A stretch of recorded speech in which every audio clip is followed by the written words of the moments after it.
We're recapping Suits LA. If it's a one and done, then that's all we'll say. But if it gets renewed, we're gonna keep on doing it. It Suits LA on the Say Report. Hi, everybody. The beauty of this show is that we get to take Suits LA recaps and make them little Easter eggs, right? And now we're doing it as the cold open. I'm Devon Decker, who'll be doing the bulk of the recapping, and my buddy, it's Sejan Sowick. How you doing, Sejan?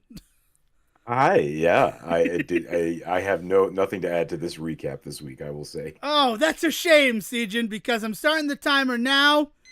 There's a reason there's a 4-episode test, and the biggest fucking problem about the 4-episode test is that the showmakers, the people making the shows, they're fully aware of it. Because guess who showed up this week, Sejan? Guess who showed up in episode 4 of Suits LA? Oh, what's his name there? Probably, right? Little guy from the original Suits. The Harvey Specter. Gabriel Macht as Harvey Specter. Credited as a special guest star. First thing that you saw after the theme song, so that there's no surprise. Stick around. Gabriel Macht's going to be in this one. The reason you're probably watching Suits LA. It happened. It finally happened, right? Sejan's grand question from the first recap of Suits LA that we featured on the Say Report has come to fruition. Harvey Specter proves that they exist in the same universe. We got a little bit of a hint of that because, you know, they were in a picture together playing softball in the second episode, but he was on the screen. And even though it's only 2010, he still looked about 5 years older from when the show ended. So, you know, what are you going to do, right? That's a thing that's going to happen. But I'm also... Well, yeah, I think the bigger thing for just to my question about it, how is this a Suits show? Even if it exists in the same universe as Suits, that still doesn't make it a Suits show, right? Like, I'm still... Well, they wear suits. But yeah, I'm still curious to hear where this kind of falls into, like, the Suits, like, oeuvre. I don't know. It's still one of those shows that's on the bubble. I'll say that. I read an article about all the NBC shows that could still be canceled, which is interesting because this is on USA. It's not on NBC, but they definitely talked about how Suits LA is still kind of on the bubble because it's not working for the demo. So maybe it'll be a one and done, and that's all we'll say. I can't believe I couldn't nail that when I was recording the song. Nobody needs to know this. I'm wasting time of my 16 minutes for the recap, but yeah, it's not doing great. And I have to say, this is the first really exceptional episode of the show since the first episode. The pilot still blows me out of the water. I think they did an amazing job in the pilot for Suits LA. And this is the closest they've gotten to that while still not reaching that echelon. I'm a little upset. You have Harvey Specter and you have Ted Black. And by all accounts, what Aaron Korsh wants us to believe is that they are kind of the same character. Though Ted Black was the pitcher on that softball team and Harvey Specter was the shortstop. I think one of those people, just like in culture, has more respect on them than the other. Am I wrong in that, CJ? That yes and no. I mean, wasn't Nomar Garciaparra a shortstop, and he was pretty well loved? Yes, he was, and I'm pretty sure Jeter was one as well. Shortstop is a beloved role, but I think like the pitcher is like the captain of the team, not the actual captain of the team, because like the captain of the Red Sox was Varitek, and he was a catcher. But I think like the pitcher, well, it's weird in baseball because pitchers can't play like 2 games in a row. I guess you bring up a really good point with that. That I get in like a softball league where it's a regular thing, but on professional sports, the pitcher is always changing. So I don't know. But let's get to Suits LA. Let's talk Suits LA. One of the reasons this works is currently Suits LA is 3 shows. It is a criminal law show. It is an entertainment law show, and it is a flashback show telling us how Ted Black got to where he is. Now, the big issue with the second episode is that the entertainment thing was kind of boring, the defense attorney thing was kind of boring, and the flashback thing was kind of boring. Like, you have to have one of them working. What's up? You said something, I'm sorry. I said okay. Oh, you said okay. I'm sorry. I didn't say sorry. So that's the thing. The third episode, the defense stuff, we got a lot of good things there. It was really firing on all cylinders with the Lester knowing that his partner was having an affair with his wife. Like, that was kind of compelling television. The entertainment law thing was the Brian Baumgartner thing. And when I tell you who took the role of famous person in the entertainment one this week, I think that you'll agree that he doesn't really hold a candle to Brian Baumgartner. Or even Patton Oswalt, who showed up in a scene for the entertainment law. But overall, kind of a boring thing. And then the flashback in episode 3, not that great. This one, all three of them were working. And that's the thing. I know that the entertainment law is the B story. And the flashback is kind of like a 1.5 story. It's like an A story. It supports the actions of Ted Black. Ted Black being the main character of this series.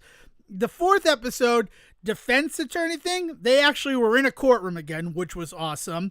They got a real good strike against Sophia Pernis as the DA, proving that whenever somebody wants to move up a trial, because you have that right, you have the right to expedite your trial, she comes up and says, we need at least a month because we've just had a new witness come forward and we need time to prepare them. But then here comes Amanda Elizabeth, the blonde woman. I can't think of her character's name. I think her name is Amanda Stevens is her name. Elizabeth is the name of the prosecutor that they're fighting against, playing by Sophia Pernis. So Amanda Stevens comes in dramatic fashion because she said that if Ted asks her for help, she'll come running. So he's like, I need your help. I need you to get me a strike against Elizabeth. And she comes in like mid-trial and she's like, I'm sorry I'm late, Your Honor. Traffic. But I'm pretty sure I can catch myself up. They asked for us to move the case forward and the prosecutor's response was, we need a month to delay to prepare a witness. Well, here are 3 cases where she used that same tactic and the witness never materialized.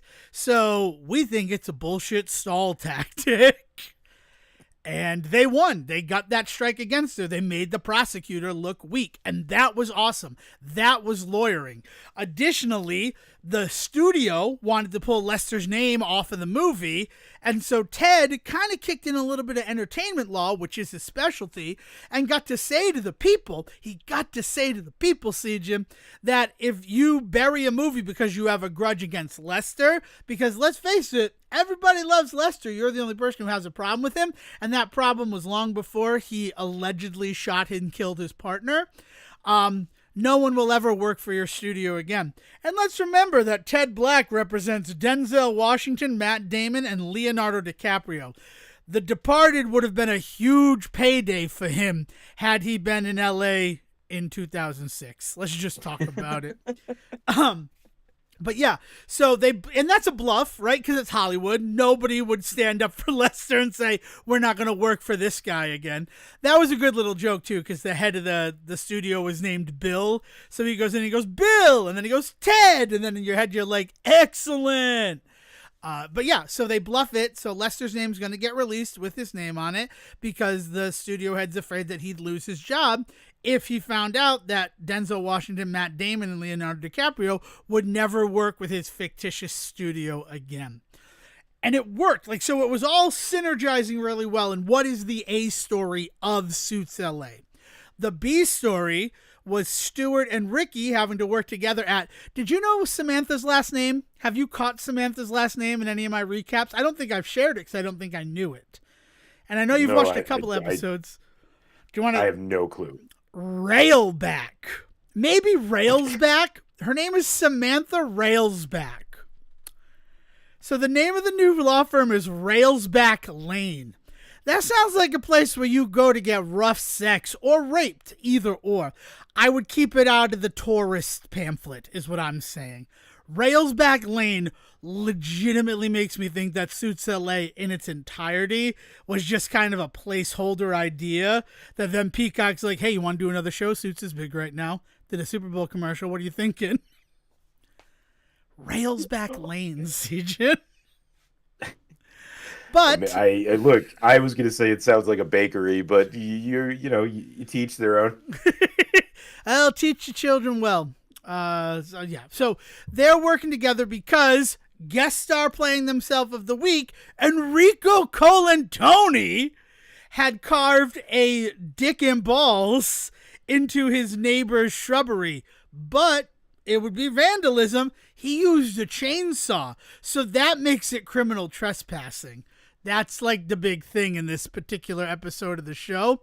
So they have to get him off of a felony crime. And the way they do that is he had a feud with his neighbor who's a TikTok star. Guy makes one TikTok, gets a TV show. Suddenly he has the same amount of wealth it took me 2 hit shows to accumulate. Poor Enrico Colantoni. What's your favorite Enrico Colantoni show or project, Jim? Oh, it probably has to be the Inside Enrico Colantoni where John Cusack gets into his head. Probably that.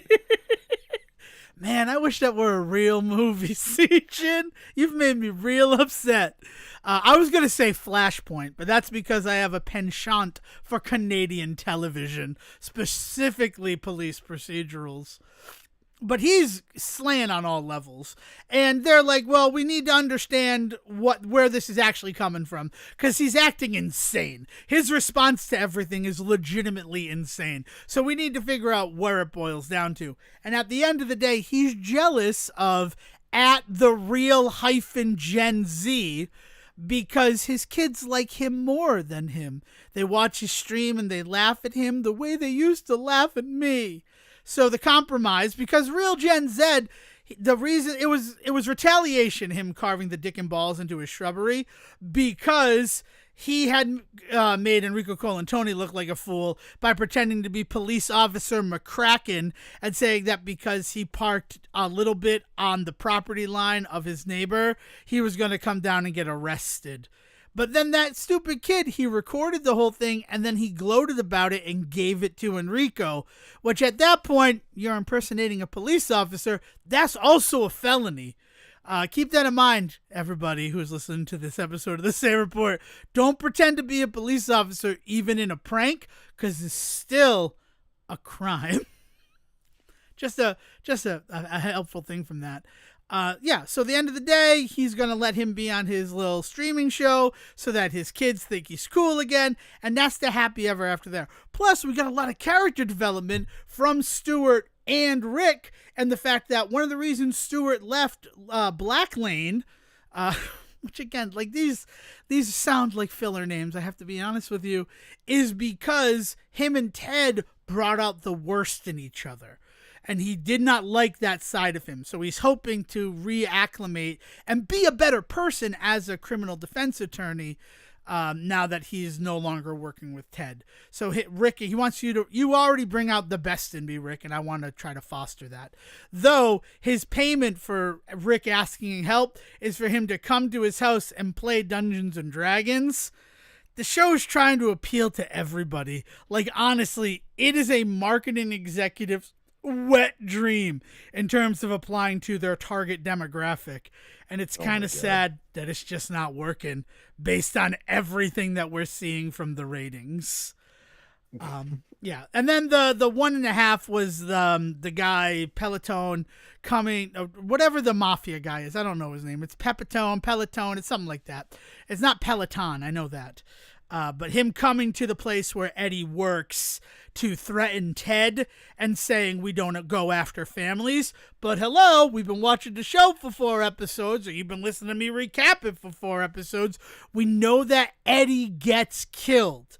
We know that his father is the reason that he got killed. But the whole thing, like the rest of the episode, anytime Eddie was like, I'm going to go across the street and buy a pineapple juice. I'm like, oh God, this is it. This is where Eddie dies. But no, he still made it home and got to watch Friends with his brother's girlfriend, who is now Samantha Railsback, head of Railsback Lane. So he finally got Ted and Samantha in a room with each other, kind of competing, because the entertainment side were the ones trying to get Lester's name off of his movie. But you know, if there is a case about that, all of the skeletons will come out of Lester's closet, poisoning the jury pool, but also anything from that case could be introduced as evidence in the murder trial, which is why they had to expedite it, move it up. So the last thing I'm going to talk about, I have a minute left here, is the missed opportunity. Because Gabriel Macht and Ted Black are having a whole fight about which one of them is Batman. And the fact that Harvey is the one who inspired Ted to drink Macallan 25 means that Harvey Specter was Batman. That's just how that works. But the fact that there was no thing where he's like, no, I'm Batman. Maybe you're Green Arrow.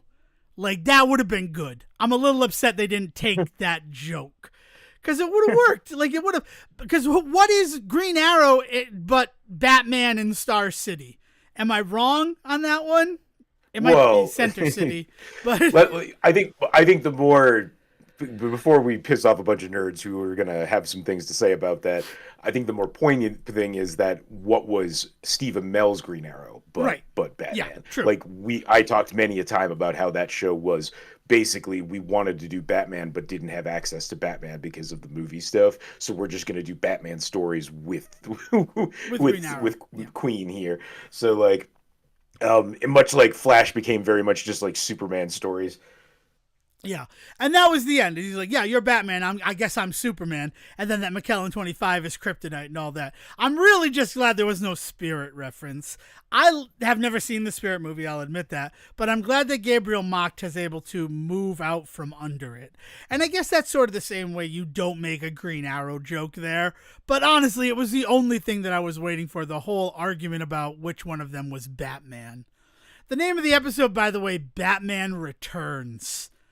I don't know how to feel about it, but it was a strong fourth episode, and it proves why you need to give it a show 4 episodes before you know. All right, so that was it. We're going to get to the actual episode now. Thanks so much for joining this. And as I said, it gets better every week. Let's see if I can do this in one, Sejin. We recap Suits LA. That's it for the episode. What a glorious day. Sure to get renewed. We'll drive off that bridge when we get there. Suits LA on the Say Report.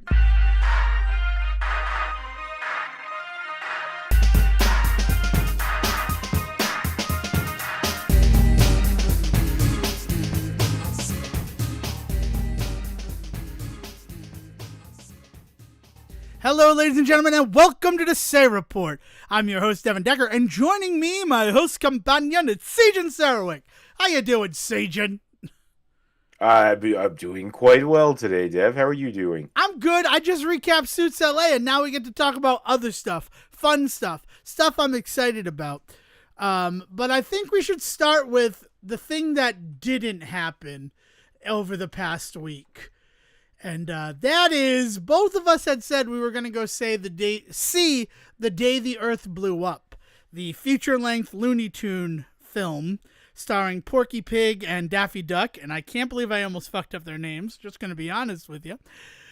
But I did not do that. And the reason I didn't do it is because I think I'm waging a war on my local cinema again. So, like, what's that, the fourth one? But you didn't either. And is that because of the fact that after it only made $3 million in its opening weekend, it was kind of pulled from multiplexes around you? Like, I'm curious. Yeah, so the majority of showings for it this week were all midday showings. So, like, there was no way I was going to be able to get to them with work, right? So I was thinking I was going to go yesterday, but then, not even like, I was on the fence. I was like, I might not make this, right? And then you were like, I'm not going to make it to this. And I was like, well, that sells it for me then, because yeah. But yeah, the majority of showings have been dialed back into like midday showings, which I don't like is a death knell for a film like this. Yeah. I mean, by all accounts, it did still make some money over the week. Like, it went from that $3 million opening to $6 million. I can't believe the film only cost $15 million to make. That is the craziest thing about all of it, is that it's a full animated film, but it only costs $15 million. Like, that seems... And I'll be honest with you, I did find it last night on my friend's Plex server, and I watched the opening.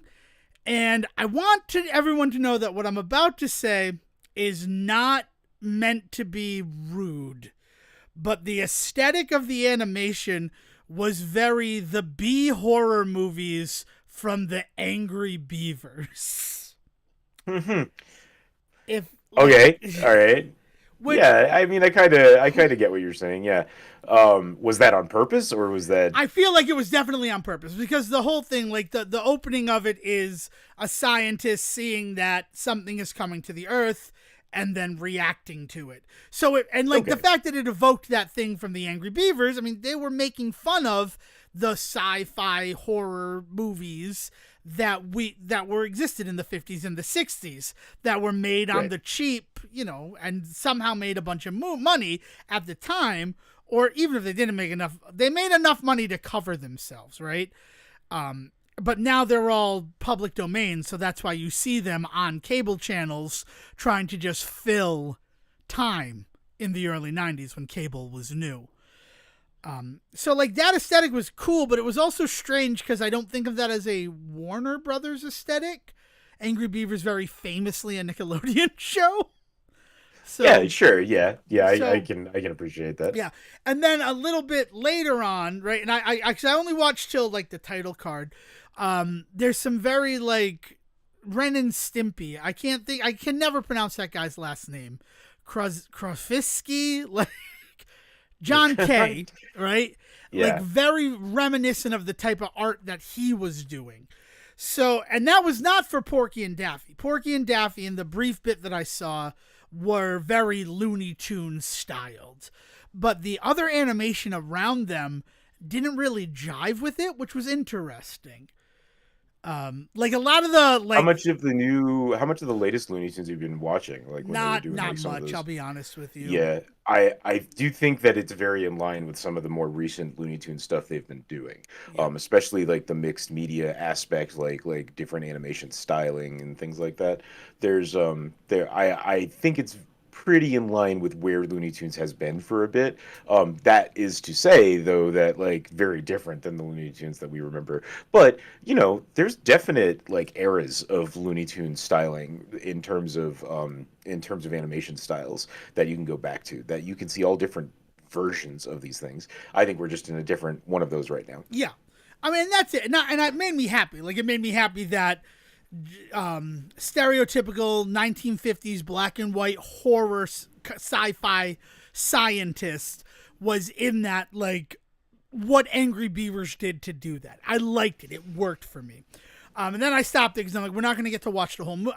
Siege's not going to get to watch the whole movie, so I don't want to come here with it. But I will say that that was a bit of it. But you also mentioned that you're probably just going to wait till it's available at home.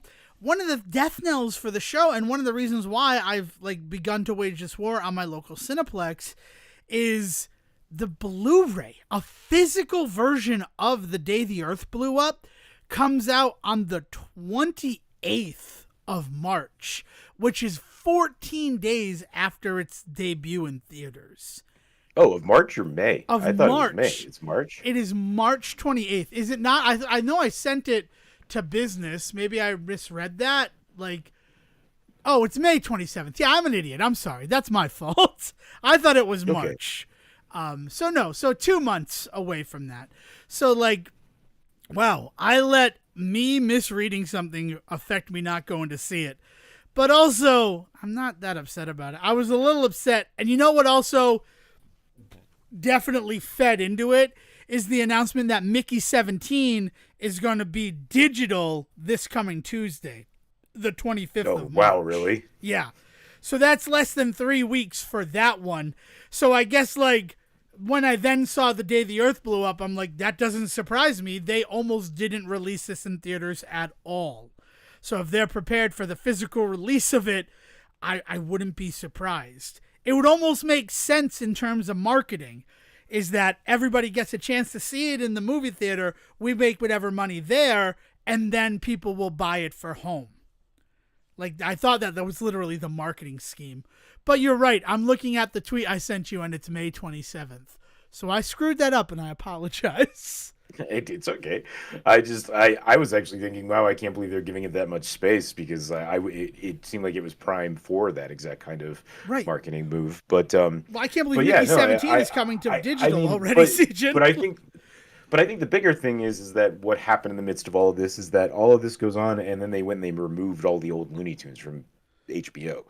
Yeah. So like you like what a great what a what a stupid move. Like we have this Looney Tunes movie out that's out right now. It's not doing great in terms of financially, but critically I have not heard anybody say a bad thing about it. So like it's garnering at least good support in that regard. Like, and so why now be the time for you to go through and just like call all of your old Looney Tunes like material? I mean, it's just and what's wild about it is that I don't know, like I watched them, like not all the time. They weren't on like constant loop, but there were definitely days of the week where like if somebody wasn't feeling well or if we needed something on while we were cleaning or something, like we would put on the Looney Tunes. So like were people just really not watching them or it's By all accounts, people were watching them, and this is just the latest what the fuck move by David Zaslav. I mean, considering what we learned about Apple this week and the fact that despite being perhaps the most successful, critically successful streaming service this year, they're losing billions of dollars a year or $1 billion a year on streaming service, on their streaming service. And I so mean, it's like it doesn't you either you're either Netflix who's getting shit on left, right, and center because of the stuff that they're churning out, but they've been able to consistently post numbers showing that it's been worth it financially, or you're doing the artistic thing and you're just getting beat to shit like you are with Apple. There's no in between. yeah, I mean that's one of those things. I would argue that Apple TV's streaming service is the most successful streaming service.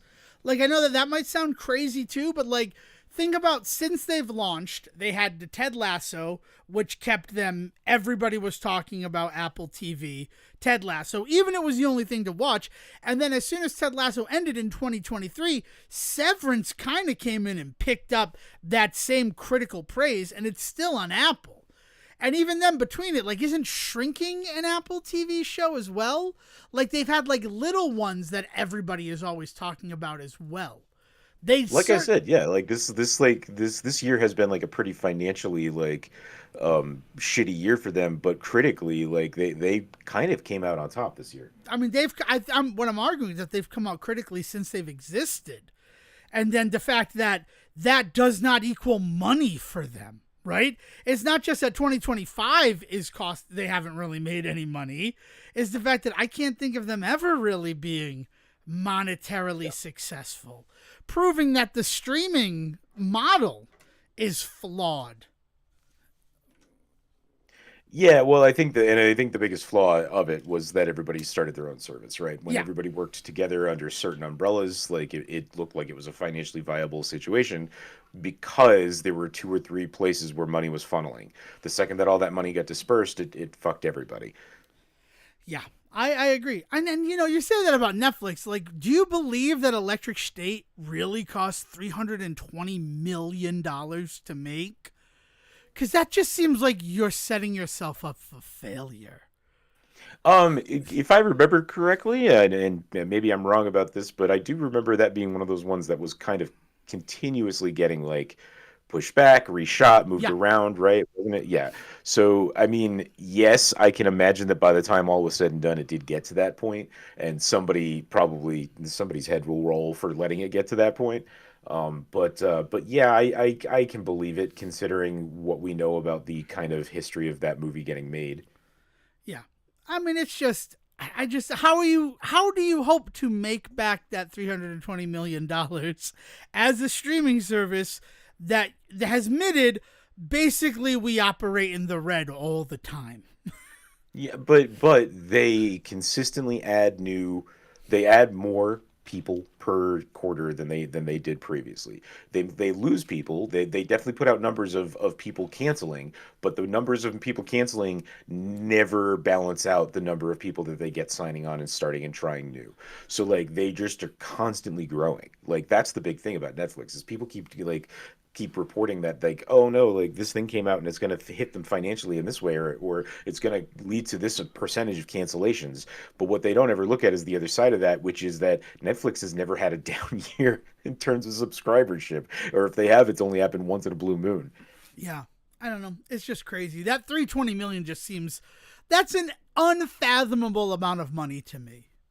And we talk about like large sums of money in entertainment all the time on this show, but $320 million being spent on something unfathomable. Which Do is we know if that included marketing? Like that's always the weird question, right? probably Is not. like, Like by all accounts, that is before the marketing budget that is added into it.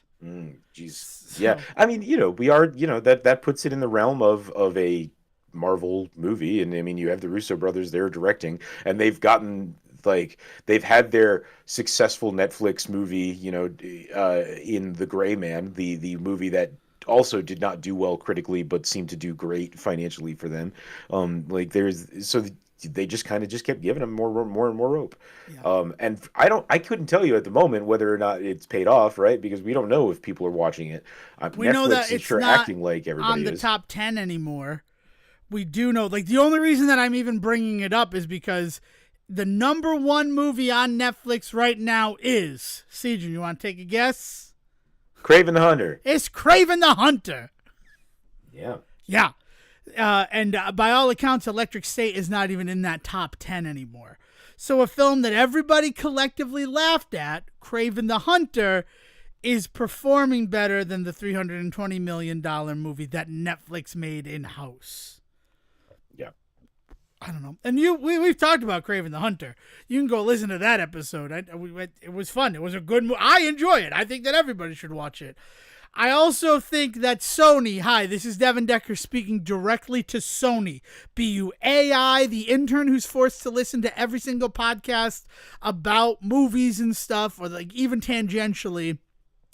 Do not look at Craven the Hunter performing really well on Netflix and think the Sony Spider-Man universe is viable again. Is Or not. worse, more directly, that you can re-release Craven the Hunter, the more Yeah, Morbin edition. right. It is not. This is not a Morbius situation. Remember what you learned from Morbius.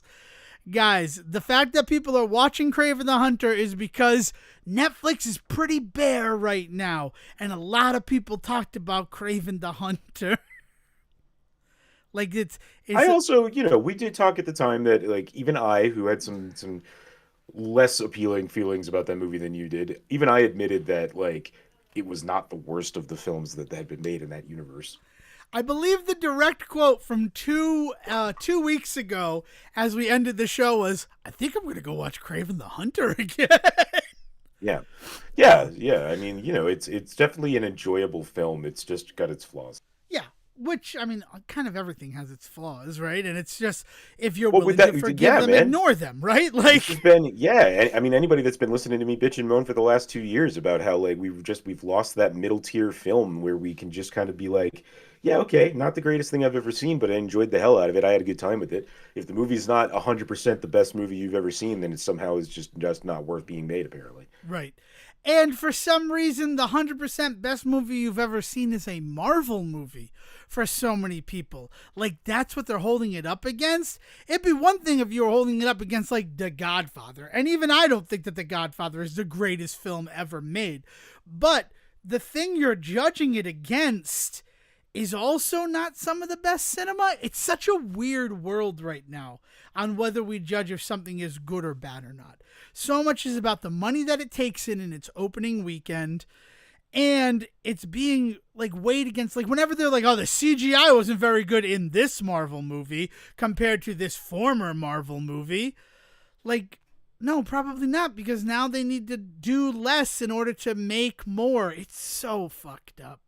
But I want to talk about. And then, no, sorry. no, sorry, go ahead. No. You go. I want to talk about Ketchup Entertainment. So if you have something to add before we get into that section of this episode, please do. No, yeah, just, but then also people will complain about how these kinds of movies don't get made. These movies that they remember from their youth, and they seem to forget that at the time those movies weren't loved, right? Like the Star Wars, like, prequels trilogy, like like prime example for me. The ways that people talk about that prequel trilogy now, and like hold it up and talk about it, and can't seem to apply the logic that clearly happened there to the sequels trilogy, where they're just like, oh, these movies, they just don't work because of A, B, and C. And it's like, these are all the kinds of complaints people lobbied against the prequel trilogy that we'll now all hold up and adore because we grew up with them, right? And even then, back with the prequel trilogy, I even used to joke because my parents, when I was growing up, my parents and their friends used to always talk about how Return of the Jedi was not a great movie. It was a kind of a bummer ending to a otherwise decent film franchise, and because it got so silly and off the rails. And I think even Kevin Smith makes a joke about it once, right? It just ends in a bunch of fucking Muppets, right? Is like that attitude. So Yeah. like there's always been this weird thing with Star Wars where like the next generation of people pick up kind of this like love for the thing that the last generation hated. And the fact that people are so convinced that that can't possibly happen with this sequel trilogy right now is wild to me because I'm like we watched it happen in real time. We were alive watching it happen with the prequel trilogy. Yeah, I mean, I think the bigger thing for Star Wars is the fact that I will probably never watch the third season of The Mandalorian. And I liked the first two seasons, of course, except for the thing that I really complained about the episode with Bill Burr from the first season, and I'll admit that. But I enjoyed my time with those first two seasons of The Mandalorian, and the fact that because Book of Boba Fett, which I enjoyed, but I just didn't feel compelled to watch, the fact that we're not watching the new stuff that is not in theaters, but does come straight to our homes via subscription services, that by all accounts we're already paying for. Sejan, have you watched any of the new Daredevil? Yeah. Oh, good. I'm happy to hear that. I just no, I haven't, but I didn't watch any of that stuff. So Oh man, that first episode is fucking cruel. It's good. It's good good. shit. It's I'm good glad shit. to hear that. That makes me happy. You had not alluded to it, and probably because I don't ever seem to care about the Disney TV shows at home, especially the Netflix ones. But I didn't realize. I'm glad that you're watching and you're enjoying your time with it. It's good. Is it as good? Yeah, I mean, I'm Okay. 3 episodes in, and it is something else. It is. Uh, People seem to forget that the original Netflix shows were already under kind of the umbrella of Disney at the time when they Right. came out. Yeah. So everybody acting like this was going to be some wild shift in Daredevil because now it was going to be produced under the Disney umbrella seems to not remember that that was done in a partnership with Netflix at the time. But by that point, Disney was already there. So like people were actually worried that Netflix wasn't going to be able to do what they wanted with it. But then like when we saw the previews and when we saw the violence and all that, everybody was cheered. So like they've done it again. you know, like Disney has thrown all pretext of being Disney out the fucking window. I started up Disney Plus yesterday to watch a movie with a child and went under a child like family account that we have. And do you know the first thing it suggested to me is some thrown together half-assed documentary that must be up on Hulu right now called The Last Days of Gene Hackman. And I'm just like, why the fuck is this being recommended on the family account? Why does this already exist? And why is this on the Disney Plus app? What a terrible look for Disney Plus for that to be the first thing when I open up this app. And then I wonder if you would have been able to watch it or if it would have told you needed a Hulu subscription to watch it. And then, Probably, yeah. like, even worse, that means that the first thing you saw was an ad for the same streaming service, just with a different banner. Mhm. Like, oh, God, gross. All right, Yeah, you it know, was really gross. I'm going to cleanse my palate now. We're going to talk about Ketchup Entertainment. Because in addition to them distributing Hellboy the Crooked Man and The Day the Earth Blew Up, a Looney Tunes movie, they're apparently currently under negotiations to buy distribution rights for Coyote versus Acme, the film that we were all pretty sure got buried as a tax write-off for Max. So Oh, that's wild. So Ketchup Entertainment's kind of weird. I guess they've been around for about 10 years now, from they've what I been around understand. since 2011. They existed. The first thing they worked together with was the Dragon Pearl, but it was May 2012 when Ketchup Entertainment launched its distribution division, partnering with Arc Entertainment. And then in 2013, Open Road Films. Another big one that they did was Hypnotic, directed by Robert Rodriguez with Ben Affleck, and Memory with Jessica Chastain and Peter Sarsgaard.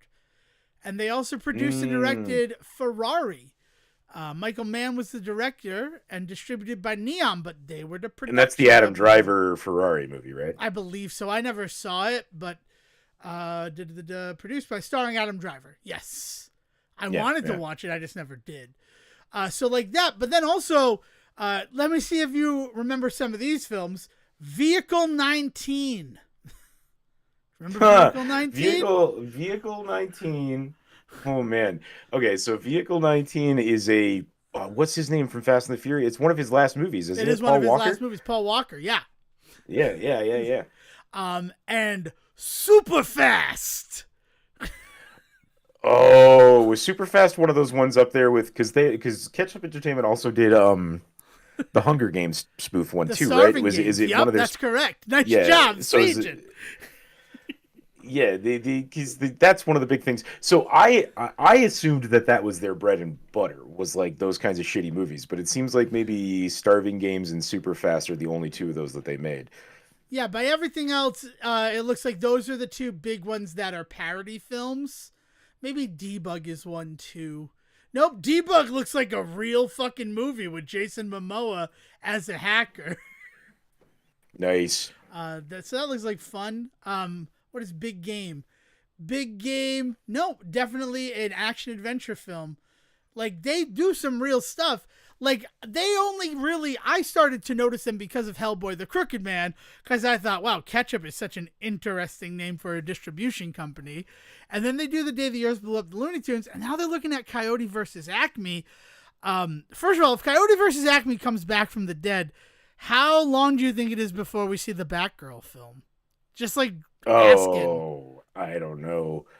Batgirl did not have nearly the amount of support that Coyote versus Acme did. You know what I True, mean? but neither did Hellboy the Crooked Man. The film that was supposed to be out in theaters, and then they're like, yeah, no, we're just going to put that one on Amazon to buy. Yeah, I mean that was the choice that they made is they still Yeah, made it out there. But I don't know, like that feels like an apples and oranges conversation. right. Whereas like Batgirl has been buried. The money that would have to go into pulling it back out, God knows what that means in terms of contracts to like renegotiate with people in these kinds of instances, things like that. And like clearly they're willing to do it, right? Because they're possibly doing it with Coyote versus Acme. But there's this idea that Coyote versus Acme had the critical acclaim behind it to kind of push people to say like, no, maybe this is worth pursuing. Whereas like Batgirl, as much as I would love to see it someday or at least know like what happened in it, like I don't think it ever is going to because I mean even I think we've talked about this before. Even like the cast and the crew involved with it, you haven't really heard much from them talking about how they really wish people had seen it. You know, like there's been Yeah, people making jokes about it not coming out, but I haven't heard many people joking about like wanting people to actually get eyes on it. Whereas like Coda versus Acme, that was all anybody could say about that movie. right. I don't know. So it's probably going to happen. Ketchup's probably going to get it, but they're not some upstart like I thought they were. Even looking at the fact that like most of their bigger movies started in 2023, they had been around for 10 years, starting 2011 to 2021 with Dr. Bird's Advice for Sad Poets, which crazy like cast in that. Jason Isaacs, David Arquette, Taylor Russell, like yeah, like so they were doing real stuff. Tom Wilkinson is the voice of Dr. Bird. He's not listed on like main people. Yeah. So but yeah, they've I mean a lot of it seems to be mostly just North American distribution that they're doing, which also tracks because the version of The Day the Earth Blew Up that's on my friend's Plex server was a international release. The distribution thing was a Spanish name company, and even the animation, which was really cool. Like the butter tray, instead of saying butter, said butter in Spanish. Like that, like really interesting stuff. Like we took the time to animate stuff regionally as well. And I think that's because they didn't think it was ever going to be released in America. So I don't know. But it is Ketchup has existed for a while, and now they're working on Coyote versus Acme, which, as Siegen said, people's like everybody needs to see it. But also, why? I don't understand. You invest in the movie the way that Ketchup did. It doesn't really do any good. Why does that then make you say, "Oh, but we should totally get Coyote versus Acme"? Like I'm happy about it. I'm happy that they don't see a failure in whatever happened with The Day the Earth Blew Up. But Yeah, I don't know. I like this idea that that we might have somebody out there that's willing to do these mid-tier movies again, mid-tier success films, Yeah. and that seems cool. But I will not hold my breath is pretty much where I'm at. Smartest way to do it. I mean, currently looking at the grosses, it's at $7.3 million worldwide. So it is what it is. But I'm happy it happened, and I'm excited to watch it. But again, I'm a little tired of the movie theater. It was not put in a good theater. And by that, I mean, like, now that all the theaters have, like, the power seats and everything, there's a lot less room in them. Theaters that seemed bigger before seem so much smaller because there's just less seating in them. And like, if I'm going to the theater, like, I don't want the experience to be comparable to what I get at home. Like, I saw Transformers 1 in the theater, and I'm very happy that I did. But it was not, like, I want to see it in the big theaters, the big auditoriums. The laser projection, if possible. But, like, Alto Nights, right? My mother was very excited to see Alto Nights, and then I sent her a picture of the theater that it's playing in, and she's like, we're going to wait for Alto Nights to come home. And that's Robert De Niro, friggin' Barry Levinson directing. I don't understand why they, like, didn't put it in at least one of the, like, mid-size auditoriums. They put it in one of the half theaters that they ended up adding at the end of the place. I don't get it. Like, did you know anything about Alto Nights? I don't know anything about the movie other than the fact that it's Levinson who directed it and De Niro is playing two roles. Yeah, I honestly, it was like one of those ones where it surprised me that, like, when somebody mentioned it the other day, like, I had never heard of it, and then now you're only the second person to actually, like, mention it in the time that it's existed, I guess. Well, that's fair. I mean, it did just come out on Friday, but yeah. So, like, we were going to see it, and she's like, no, I don't want to pay. Even, like, the Tuesday, they still have cheap Tuesdays. She's like, but at that point, like, people will, like, they don't respect it. Like, that's the issue with, like, the cheap movies is that, like, people will be walking around the theater. And I don't mean, like, to go to the bathroom. I mean, like, I'm just going to pace in the theater. I don't get that. Yeah. I don't understand. You're at the movie theater. I know that, like, I sound like people used to dress up to fly, right? That's not what I'm trying to sound like. But, like, have some respect. We're here to watch something. I don't know, man. Was it on air that I talked about the quiet room that I saw the other day? No. Please tell. I went to go see a movie, and there was a room up in the back of the theater that had, like, big glass windows and, like, a big heavy door on it that was, like, a quiet room that I assume crying babies and things like that, you could bring them in there to, like, watch the movie. So there's these weird, like, accommodations being made for people. Like, and I say weird, but I mean, like, it's cool that they are being done. But I am very curious, like, what that invites in terms of, like, the kinds of crowds that it invites him. Like, what movies are you watching where that's not going to be totally distracting, somebody running back with a crying baby to this lit up room? That's the other thing, is that the lights are on in it the entire time. Jeez. I'm all for accommodating and things like that and trying to get people out there, but it just feels like, look, I'm somebody who would go to the movies every single week, right? Pre the pandemic, that's a thing that I did. I'd see multiple movies in a week, right? I do not have that drive anymore because the magic of the cinema has been lost. As much as I want to give Nicole Kidman credit for her whole speech, it's not like that at any of the theaters I go to. And it's distracting, right? At least at home, I'm sitting there, I'm watching it, and if it gets paused or something, I'm not happy about it, but it's 3 other people at most that it affects. Yeah. So it's just an annoyance, and it's disappointing. It's a disappointing annoyance. But I did want to touch on Ketchup and the fact that they've been a company for a while. So even though the 2 movies that we were interested in are definitely being touched by the Ketchup, friggin' Hellboy, the Crooked Man, and the Day the Earth Blew Up, a Looney Tunes movie, they have a lot of other stuff, right? Like, you remember Vehicle 9? We saw that movie together. Did we? Yeah. or at least Yeah. like at the same time, like, oh, we need to watch Yeah. this movie. Yeah, no, I do. Yeah. But I just remember that because of the time when it came out with Paul Walker and all of that. I couldn't quite remember if it was before or after what had happened, but I remembered it being somewhat close. Yeah, it was very close to it. 'Cause I think it actually came out like a year after he passed, but he had made it, and they were looking for distribution, probably something crazy like that. I don't know, but I knew you would know Vehicle 19, and I know you would know Super Fast if I said those movies to you. Yeah, because it released in South Africa in 2013, and Paul Walker passed away in 2013. So Vehicle 19 didn't come out in America until 2015. There it is. Yeah. Yeah, so That's that. I thought I remember there being something weird about it. So. oh no, it came out in America in 2013, but after he had passed away.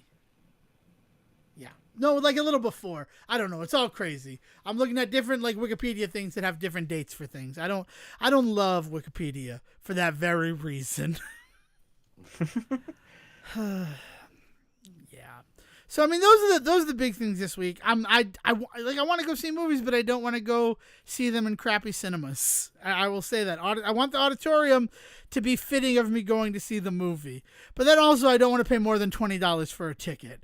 So like, am I the asshole? How much is a movie ticket around you? Uh, Depending on what I want to go to, there's a lot of theaters that do kind of that. What's that called? The adjustable seating pricing, depending on what Oh time right, of day yeah. and what movie it is. I forgot about that. And so I can get a movie ticket for somewhere around like $9 if it's during the day and it's a less popular movie. But it's usually about 13 to $15 depending on what theater it's in, if it's laser projection or not, that sort of thing. Yeah. $13 to $15 is probably what I would expect to spend on a ticket. $17 is about the most that I pay, and that's for a laser projection theater. And that doesn't bother me. And I really like that if I go to a laser projection film on Cheap Tuesday, it's still Cheap Tuesday. What did a Mickey 17. I saw Mickey 17 in laser projection. It was $7 because it was Cheap Tuesday. That was a deal. And they got the combo deals. That whole day at the movie theater, I got a popcorn and a soda and saw a movie, cost me less than $20. And I'm okay with that. I could make every Tuesday work like that for me. But I need to be able to see the movie that I want to see in like a theater that makes it feel like I'm not just watching it at home. Does that make sense? Like, I don't... Mm-hmm. We got bigger Yeah, no. screens at the houses now. And yeah, like, it's not 100, it's less than that, but it's more than 50, the screen that I'm watching on. But, you know, I don't have to deal with other people. And that's not that I hate people, but I don't like how people act at the movie theaters anymore. Right? Like, Yeah. phones were bad before, but now people walking around. People talking. It's watching movies, having to watch movies at home for a year, right? And that's it. As much as we talk about the COVID pandemic going for that, but movie theaters closing for that year, that 2020, really affected people's etiquette watching film in a negative way. And that's it. That's my thing. I don't want to keep yelling at clouds about that, but it's how I feel. Like, I don't know. If you do anything fun to entertain yourself, then Well, I have started training for Chippendale Rescue Rangers. I did it after the festivities of St. Patrick's Day. I sat down and said I'm going to beat the game 4 times. I officially beat it 4 times. My first run was still sub 17, so my old resume thing of special skills can beat Chippendale Rescue Rangers in 17 minutes. It's already lower than that. Like, and I died twice, and by died I mean got to the game over screen twice, and still finished the game in like 16 minutes. nice. So man. that felt pretty good. And then by the end of that day, the lowest I had gotten it down to was 13 minutes and 31 seconds. And that might sound good, right? Because like that's lower than it was. That's still only good enough for like 410 on the leaderboard. Basically, you have to be sub 10 minutes in order to be in the top 100 on that game. So I only really did one night really dedicated to it because now I need to learn the actual tricks and stuff that the speedrunners are doing, like when to Yeah. damage boost, how to get like not just damage boost, but like distance Gotta work boost those lines, from man. damage. So I gotta learn those lines. So that was fun. I don't really freaking know any other stuff. I mean, I've been prepping. Dale and I have our big stupid stream coming up this Wednesday because Gal Guardians Servants of the Dark comes out. You might remember when CJ and I talked about Grim Guardians, the game that started fun and then suddenly felt like it became a crime when you were looking for underage girls' underwear as a collectible. Yeah, those were days, huh? Oh, yeah, no, yeah, yep. And so now you're going back to the well, huh? Well, and we're going back to the well on a fact-finding mission. Like, that is 100% what it is. Because I want going to play through the game, and we're going to see if it gets gross and then how long it takes to get gross. Because I want to be able to warn people. I liked, like, as much as I hated that I had fun with this game and then I had to come on the show and tell it, at the same time, I kind of, like, enjoyed being able to tell people who asked me about the game. Because I also had a bunch of people asking me about the game to tell them it starts really good, but by the third playthrough, you're hunting for collectibles, and those collectibles are underage girls' underwear. So, like, that's the thing to know. How much you want to play this game? How much completion do you need to do? Are you looking for like a fun Castlevania linear like game? They call them Retrovanias in that community. Are you looking for a Retrovania experience? It's a really good Retrovania experience. Just don't keep playing.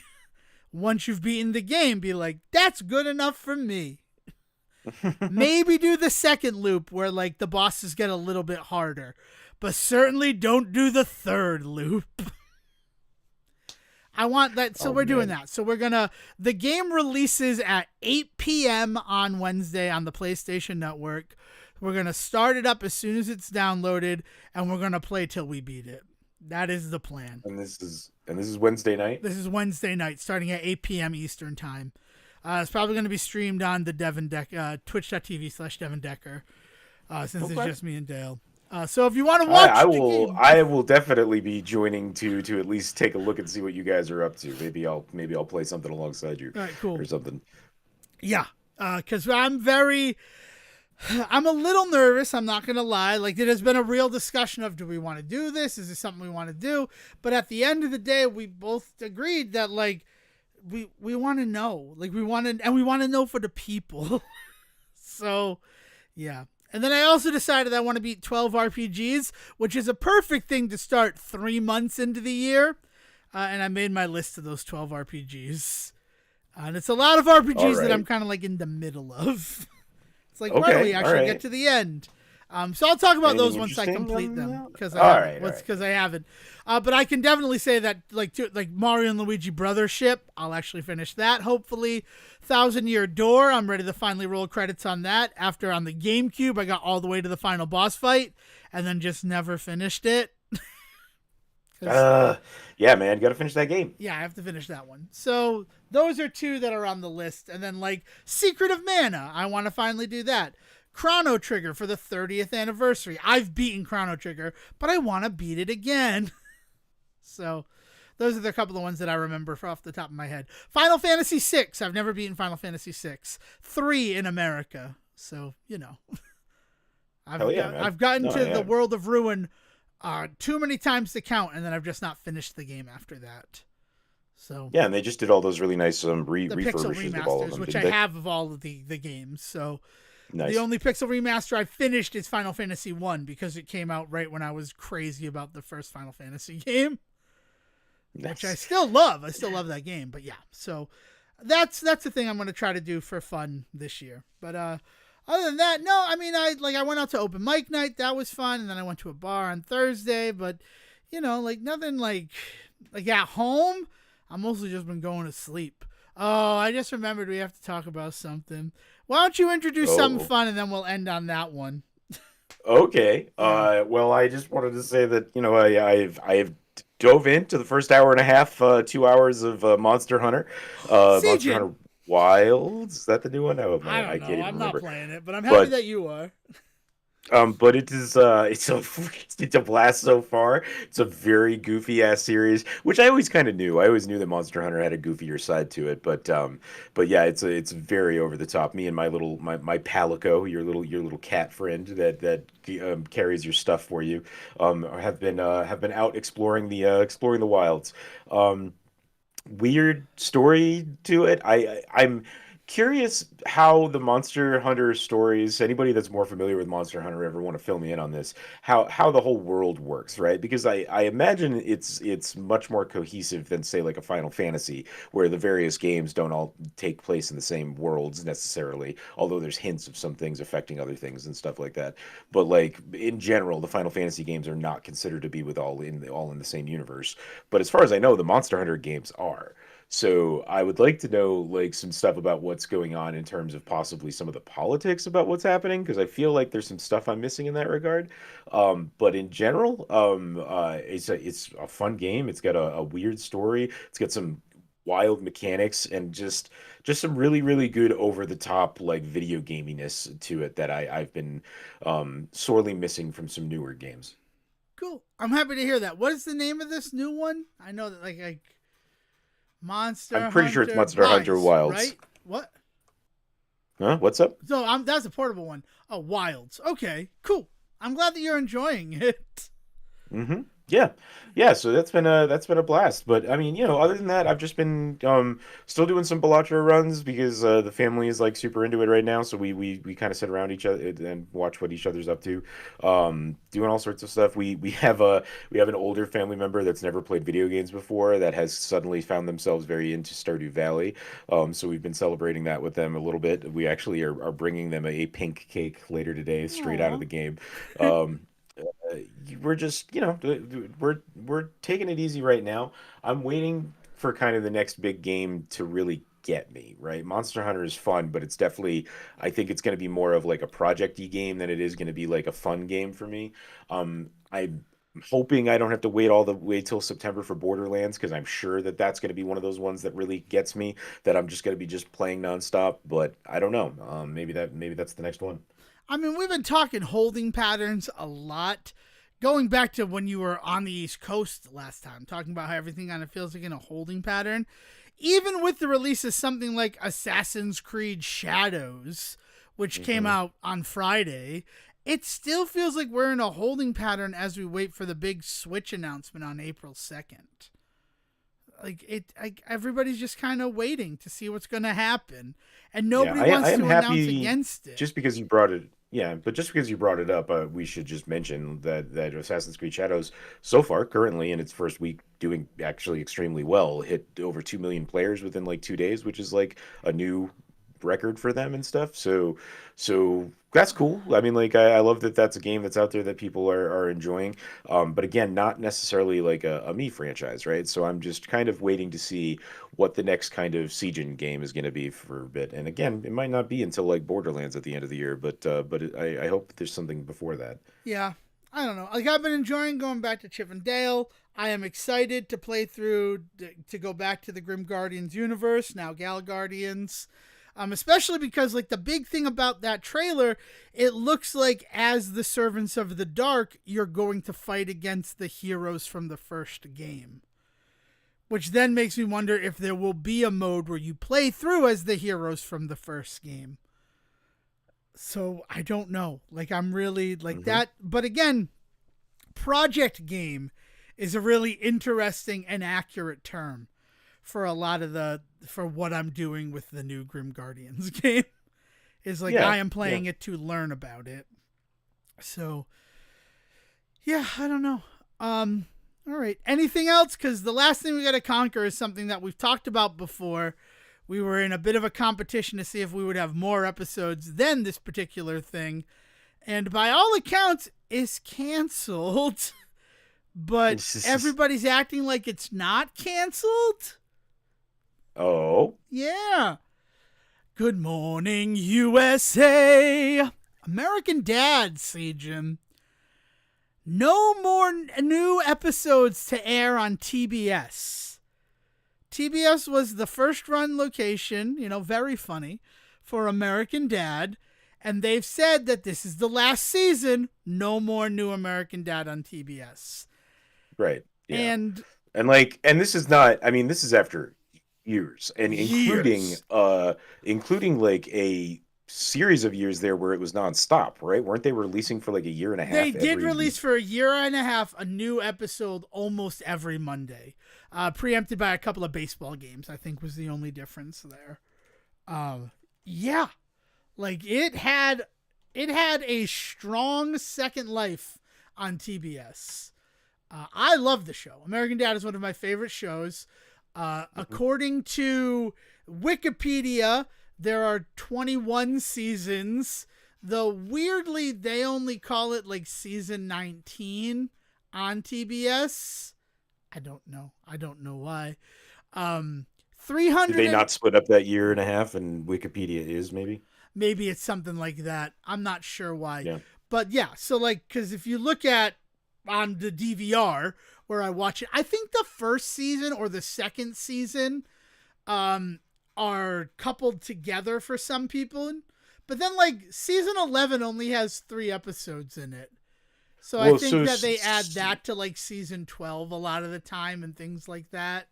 I do remember back when the series first came out and the DVDs were big, because this was another show just like Family Guy for Yeah. us that was like real big on DVD.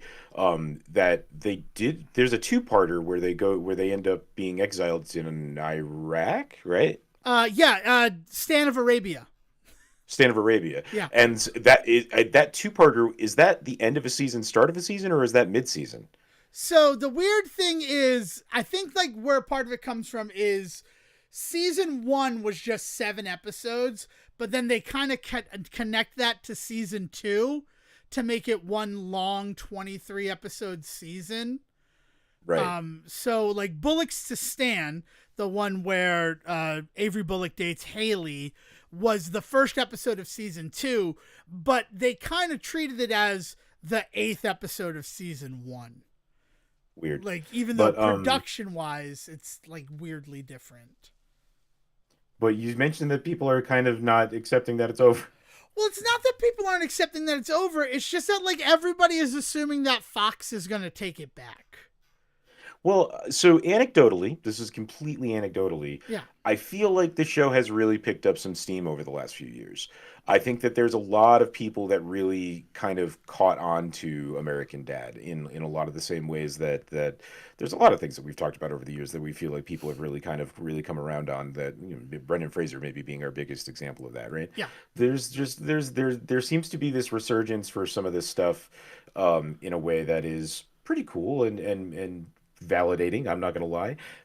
So I think like in terms of meme culture, in terms of YouTube shorts, in terms of like the any ways in which people are consuming smaller bits of media right now, I think American Dad has really picked up a second life. Roger specifically has been kind of becoming a super meme.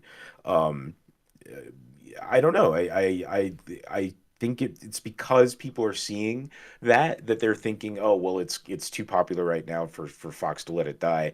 Also, there's not much else going on TV right now. That's the other thing, is people are looking around and saying, I'd rather this than nothing.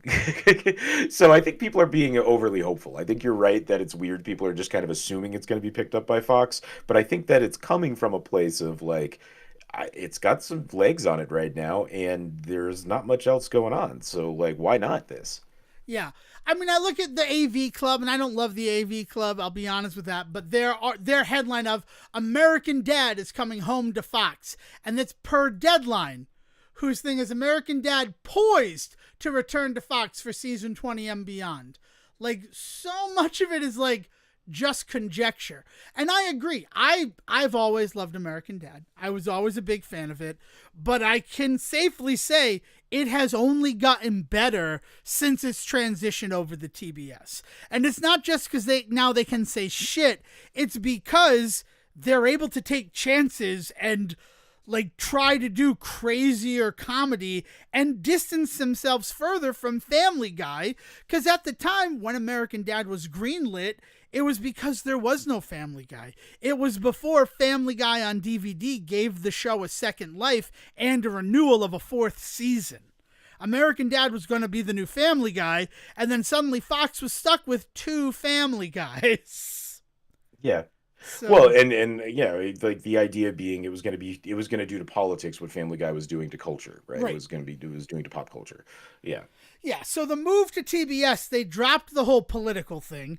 The last president who has been represented on, well, that's not true because Grover Cleveland was added as a character like around season 16, a clone of Grover Cleveland, which is fantastic. He's voiced by Chris Parnell, and he's a great character. He loves orange soda. And it's just because he comes from a time where like water wasn't potable. So the fact that you can make like orange flavored beverage blows his mind. But, you know, like think about when the show started. There's an episode with George W. Bush. Bush Comes to Dinner. Where, you know, I mean, the very episode we were just talking about, Stan of Arabia, the two-parter there is a hugely political episode. Yes. About Yup. about Stan's right-wing's politics and things like that. I mean, one of my favorite episodes of the show to this day is the entire thing about how Stan doesn't believe that gay people should be able to adopt babies, so he kidnaps a child. Like, it's like, yeah, no. And it's not that the show does not play with the idea that Steve, I was not going to say, not Stan? Steve, that Stan is not right wing still, right? Like there's still moments of that kind of comedy, but it's not like it doesn't feel like that's the only reason you're watching though. The show has become something else, much like Family Guy has become something else, but I think it's done it much more successfully. American Dad or Family Guy? American Dad. Yeah, American Dad I think definitely has been more successful in its rebrand of itself. Because then like Obama was in that episode where Stan shits his pants in the pool. He does a cannonball, shits his pants, and then he's like laughed out of Langley Falls and he needs to find a new place to live. And then his idea at the end of it is if I make Obama shit his pants in the pool, it'll become cool. And like that's not even driven by the fact that I'm a conservative and he's a liberal. And this is still in the Fox era. An Incident at Owl Creek is the name of the episode. And he's just like, Obama makes everything look cool. So if he shits in the pool, suddenly everyone will think it's cool and I can go back to my life.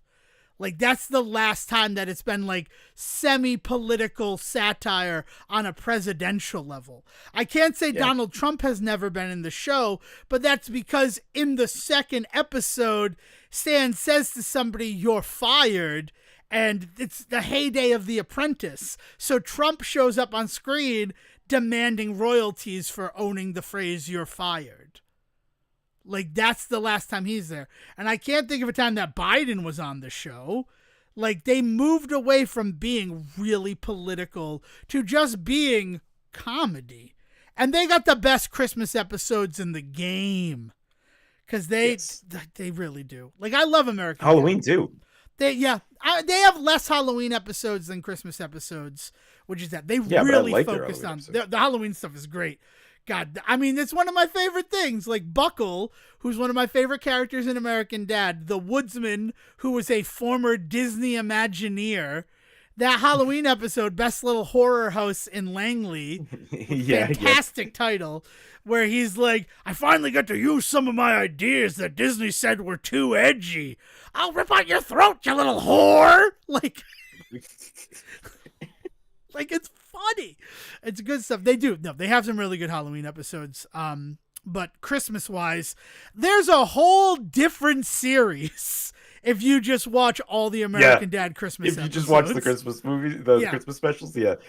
They all work together very nicely. I mean, it's this great thing. And here's the really crazy thing. The episode that aired this past week was the 22nd episode. Like, it was geared up to be the 22nd episode of the series, but it aired in the 21st episode slot. So now next week, it's some, like, inventor episode.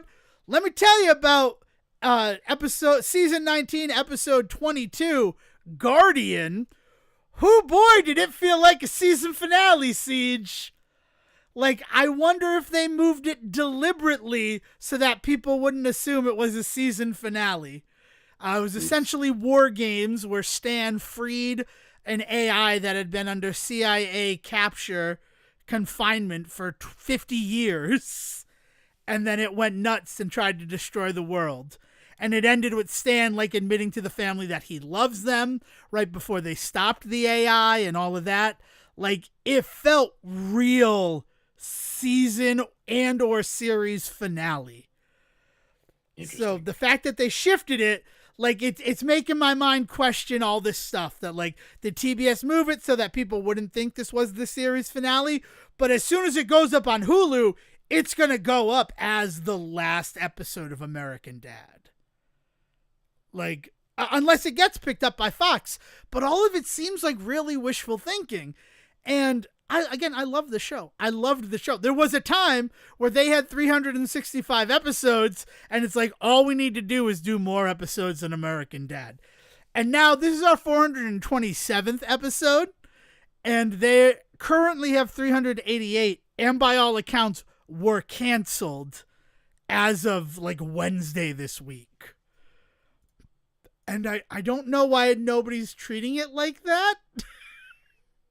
I don't know, man. I mean, the thing is that it's the kind of show that has been just so part of. It's been on in every bar I've ever walked into. Oh, yeah. It's been on in every house party that has ever gone past 10 o'clock at night. You know, like American Dad is one of those shows that's just always just been there. And I think that there's kind of just an assumption that it's gonna always be. I don't know how many people know that it got canceled. You know. Yeah, well, I mean, that's not how they're reporting on it. Everyone's reporting that TBS isn't doing new episodes, but Fox is going to pick it back up, guys.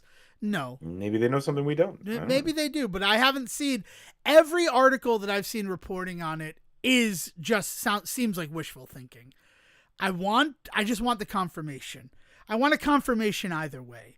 But I want to be the people who are sitting here reporting on the cancellation of American Dad and saying, it's been canceled.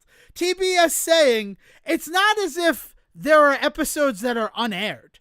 Because there was, for a really long time, a bunch of episode titles and scripts that people knew about of, like, unproduced episodes or episodes that were in the production cycle. I have looked since the day that I saw it. What was it? When did it happen? The 21st. So Friday, right? It's only been 2 days since the announcement of it. I have scoured the internet for all the same places that I looked to find that stuff. And by all accounts, every episode of American Dad that has been written has been produced.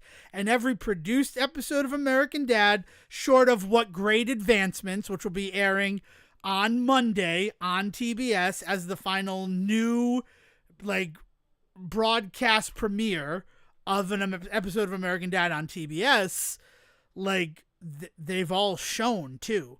There are no episodes that are waiting. It's not like they have a season already produced that Fox will be like, oh yeah, we'll show that. Like, they would need to be paying for production of the show as well. Yeah. Like, and think about the fact that most shows, friggin' the Looney Tunes movie, right? The Day the Earth Blew Up, had been in production since 2019. Most shows, the Tiny Toons, Looniversity, right? That show has finally ended on Max, but they stopped producing that show 2 years ago. Right. Like it kind of sounds like they were pretty familiar with the fact that TBS was not going to give them any new stuff because they haven't been working on episodes. If American Dad is picked up by Fox, we're probably not seeing new episodes of American Dad. I'm really just working through something here. I want you to understand that, Sejan and listener. I'm working through some tough truths that most of the internet doesn't seem to want to acknowledge. And that because we won't get new American Dad till 2026. But honestly, probably not till 2027. Like, it takes time for that style of animation. Yeah, I'm curious to see if it even gets picked up. I'm not 100% sure that that'll happen. Maybe we'll see something like a Fox. What? Oh, Fox I guess is attached to Hulu and stuff, right? Yeah, So I guess like a I wonder if we'll see like a Hulu season, or I wonder if we'll see a Hulu um like feature length, like do like an or hour like and 10 minute, specials, like hour and the 20 Family minute. Guy Halloween special and the Family Guy Christmas special, that Right. which happened because production shut down on Family Guy because of the strikes. Like there are no. That's why there were no new episodes of Family Guy in 2024 because of the strikes. Right. So I don't know how I feel about everybody acting like. I mean, there were new Family Guys, but they were the specials. So everybody acting like American Dad's going to survive. I would love for it to survive. I certainly don't want it to die. I'd be okay if it became an FXX show, because we don't have any of those really anymore, except for Always Sunny in Philadelphia. Like, I mean, in terms of comedy, they still do dramas, but Archer ended and things like that. So FXX could be a home for it. I wouldn't be surprised if it became a Hulu thing, but I also, sobering view, sad view, would not be surprised if this was the end of American Dad. And Right. honestly, like that was the thing that I was thinking about the Thursday morning. I was thinking about how Family Guy, no, how American Dad. Like I'm like, how does it end now? Like, because they had always planned on Hot Water, the episode where Stan gets the hot tub, as the series finale. But then Hmm. they just ran out of ideas. They're like, fine, we'll just do it as an opening, as an episode. But for a long time, 14 seasons ago, their plan was we're going to end it with the hot tub and Stan's dead. That's the end of our story. Like, I don't know how to feel about it. And again, I love it. It is the only thing that I try to watch live every week is the new episode of American Dad on TBS. And the fact that they're still going to be showing reruns of American Dad on TBS through 2030. Like, that's the contract they have in. So, like, it's just because TBS doesn't want any new scripted programming on their channel anymore, right? That's not a Right. thing that we Right. want to be doing. But also, I say that Hacks, the Max original, is going to be on TBS for like a 3-night binge event beginning on April 1st. So like I just don't know what the fuck is going on with entertainment right now. I don't think anybody does, man. I think everybody's just throwing spaghetti at the wall and seeing what sticks. Yeah. I don't know. But yeah, I am saying it right now. This could be the end of American Dad. I don't want it to be, but the Guardian episode, which was set to be the season finale, if it were a series finale, it worked. It worked as a series finale. I don't want it to be the case. I want more Christmas episodes of American Dad. And even then, Right. maybe that's what it becomes. Maybe they do a Christmas special every year. I could see that Right. working, right? It's not like all of the people, the only person who's in American Dad who's not also working on Seth on something else is Wendy Schaal. And I guess Jeff Fisher, right? Everybody else is doing other stuff with him. Because now Hmm. Stan Smith, I can't think of the name of the actor who plays him, redhead guy from ER, the pilot from the Oh, Orville. Steve. You mean Steve? Yeah, but you mean Steve Smith? Yeah, I said Steve Smith. No, you said Stan. Oh, Oh, I meant I Steve was like, Smith. I'm you did sorry. what? Scott Grimes. That's Uh, good that we thought about it. Scott. Yeah, Scott Grimes. Scott Grimes is also in the Ted Show as the father, as Johnny's father. So like he's working and stuff. And also, Will told me that they're shooting Orville season 4 right now. I couldn't find anything to support that, but I'd be very happy if there was going to be a 4th season of the Orville. But Hmm. but Yes, also Scott 100%. Grimes is Yeah. on that. Rachel McFarlane is Seth's sister, and she's been doing crazy numbers of voices over on Family Guy. Which also, to talk about production of stuff, the last episode of Family Guy, they made a bunch of jokes about a political figure in it. And at the end of it, they said, remember, we wrote this joke 18 months ago, so sorry if we missed anything. Like, proving just like, and it takes about 18 months for an episode of Family Guy to happen. Yeah. So think about that. There are currently no unaired episodes of American Dad. 2027 would be the earliest we'd see them on Fox. And honestly, we haven't seen a new episode of Bob's Burgers yet. Right? Mm-hmm. Season 15, we saw 10 episodes, and now we're just sitting here waiting for more Bob's Burgers because they told us there's going to be, at least 18 episodes of season 15 of Bob's Burgers. Yeah. Where are they?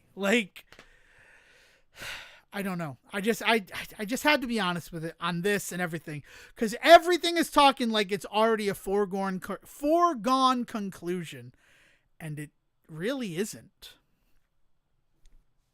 Sad news, Dev. Yeah. Just bummer news.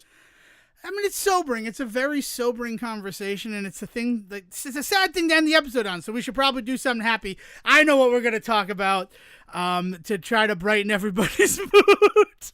After that, I don't know. It's just it is, because at this point, it's canceled. As of right now, it's canceled. It's not canceled the same way that Frasier Boston is canceled, where they said, we're going to try to find somebody. By all accounts, it looks like they have somebody, but I don't know. I'm not going to hold my breath for American Dad. Sejan, have you heard about what may be the greatest Muppets album ever?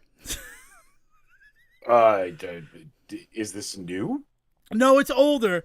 And in fact, I hope this series goes till 2034 so that we can cover it in a very special episode. But something was brought to my attention this week, and it is The Muppets Kermit Unpigged. Have you heard of this album? No, not at all. It is the first song is legitimately brilliant.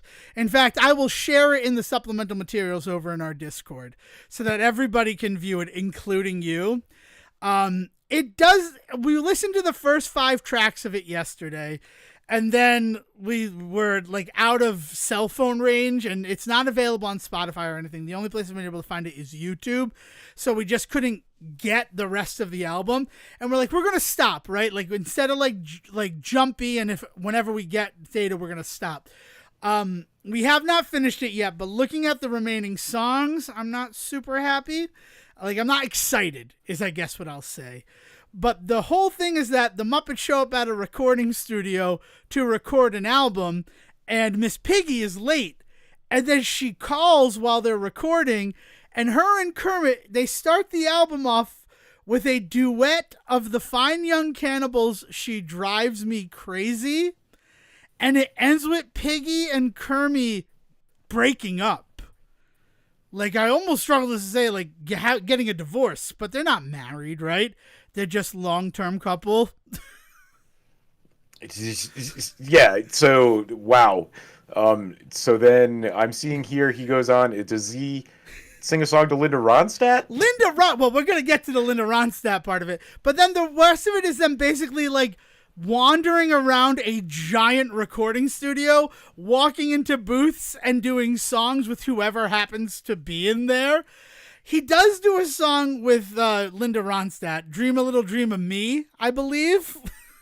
Nice. But Linda Ronstadt, you want to talk about code switching? She totally code switches to Piggy. And it is the time that I realized that Kermit the Frog is a submissive. He's step on me, mommy. 'Cause she's oh, please do it for me, Kermit. But in Linda Ronstadt's voice. And he's oh, I can't disappoint you, mistress. It's weird. And then, the 5th song is where we stopped. Piggy finally shows up to the studio to record her own album, and she runs into Ozzy Osbourne, and they do Born to Be Wild. Nice. So, it's crazy stuff. 1994 is, a definite generation of Muppets. Clifford is on the album, which everybody remembers Clifford as the host of Muppets Tonight, but he existed as early as 1989. He does On Broadway with George Benson as a duet. And, nice. Rizzo and the Rats are there playing the instruments.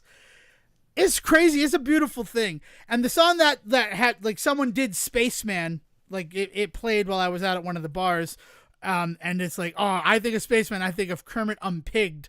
And I'm like, is this like a cassette where Kermit breaks up with Piggy and what happens? And they're like, that's exactly what it is. Nice. That's fucking buck wild. So, seek it out. If the show exists for another 9 years, Siege and I will most definitely do a very special episode dedicated to the album. Because at that point, it'll be 40 years old. And, you know, and we'll have been doing the show for almost 20 years. Again, don't hold your breath. But you never know, right? American Dad lasted as long as it did. But yeah, let's seek out Kermit Unpigged. I'm excited to listen to the rest of it. But is Banana Pants the start of it? The duet of it, She Drives Me Crazy, is awesome. Like, I never really thought of that as a song that you could do as a duet, but if it's going to be anybody, it's the Muppets Who Found a Way. All right, Siege. Anything else you want to add before we wrap this one up? No. Let's get this one out of here, and we'll see everybody next week. Yeah. All right. So thank you for joining us for this admittedly lighter episode of the Say Report. I don't know about you. I was also celebrating like St. Patrick's Day and stuff, right? And what am I going to talk about? I had 2 Guinness and a Smittix. What did you do, Siege? I had to fucking work, man. I didn't even get to do anything fun for St. Patrick's Day. But actually, my family took care of me that night. We they made a really good corned beef dinner and things like that. So that was good. And that's a crazy thing to me that, like, I had some friends who were playing out. Some of them did celebrations on the Sunday, and that makes sense, right? Pre-St. Patrick's is fine. But on the day, I knew a band, and they're like, we're playing from 2 to 5. And I'm like, don't people have jobs? I had a job. Yeah, man. Siegen had a job. Who's going to a 2 to 5 on the day when it's a Monday St. Patrick's party? Someone cooler than me. That's all I can say. But yeah, so yeah, if you want to keep the conversation going, you can find us. We have a Discord. It's the Say Report Discord. If you look at us where we are on social media, which is as of this recording, Facebook and X, formerly Twitter, you will see an invitation to join our Discord. Also, if you send an email to us, it's thesayreport@gmail.com. We can facilitate you with an invitation, and then you don't have to jump in all like, I don't know what's happening, right? Like, we can kind of ease you in there. And also, in terms of easing, if you just want to communicate with us via email, you can send emails to thesayreport@gmail.com. And as always, if it is for me, Devon Decker, or him, Siegen Sarwick, make sure you put our first name in the subject line, and we will make sure that it is distributed appropriately, and your special secret thoughts will only go to the Say Reporter you have chosen. I guess with all that, just a reminder, Dale and I, twitch.tv/Devon Decker, we're going to be playing Gal Guardians on Wednesday, beginning 8 p.m. Eastern. So come join us as we try to figure out what the fuck's going on with that game. But without any further ado, William, please bring us home. We'll see you next week. Thank you for listening to the Say Report with your host Devon Decker and Siegen Sarwick. Please follow the guys on Twitter and Facebook by searching for The Say Report, and you can always subscribe on your podcast channel so this is delivered straight to you and you can enjoy it every week. With apologies to your mother, we'll see you next time.